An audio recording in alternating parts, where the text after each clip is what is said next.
Alhamdulillahi wahdah, asyhadu an la ilaha illallah, asyhadu anna Muhammadan abduhu wa rasuluh, amma ba'd. Ikhwah fillah, mudah-mudahan ibadah saum yang kita lakukan pada bulan Ramadan tahun ini menghantarkan kita menjadi orang yang dirindukan oleh surga.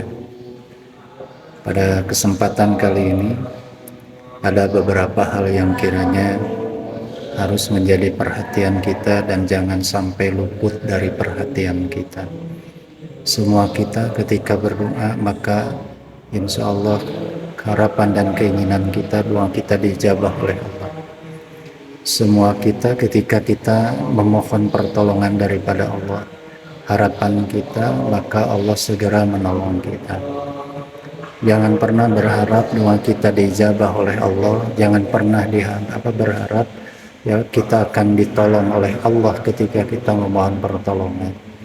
Kalaulah kita tidak memperhatikan perkara yang akan menjadi penyebab Allah mengijabah doa kita, ya, dan perkara yang menjadi penyebab Allah akan menurunkan pertolongannya kepada kita ketika kita memohon pertolongan. Isyarat Al-Quran ada beberapa hal yang kiranya perlu menjadi perhatian kita. Yang pertama, yang menjadi penyebab doa kita insya Allah dijabah oleh Allah, permohonan pertolongan kita itu akan didengar oleh Allah ketika kita bersabar menerimakan berbagai macam takdir, keputusan, katangtosan di Allah Subhanahu wa Ta'ala. Nah, ini yang pertama.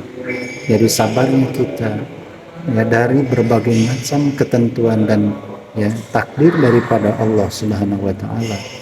Maka ketika kita berdoa, ketika kita memohon pertolongannya, insya Allah doa dan pertolongan kita akan diperhatikan oleh Allah Subhanahu wa Ta'ala. Kiranya dalam memaknai ya takdir daripada Allah Subhanahu wa Ta'ala, semua kita sudah mafhum dan semua kita sudah mengerti bahwasannya tidak ada satupun dari keputusan Allah Subhanahu wa Ta'ala itu adalah yang pilihan yang terburuk bagi kita. Semua yang Allah tetapkan, semua yang Allah kirikan, ya, takdirkan, insya Allah semuanya tidak akan ya, terlepas daripada kemampuan kita dalam menerima dan menghadapinya. Nah, karena ketika Allah menguji seseorang, insya Allah itu tidak akan ya, di luar dari kemampuan orang tersebut. Nah, namun segala ketentuan dan kepastian Allah, nah kadarnya itu adalah disesuaikan dengan kemampuan orang tersebut.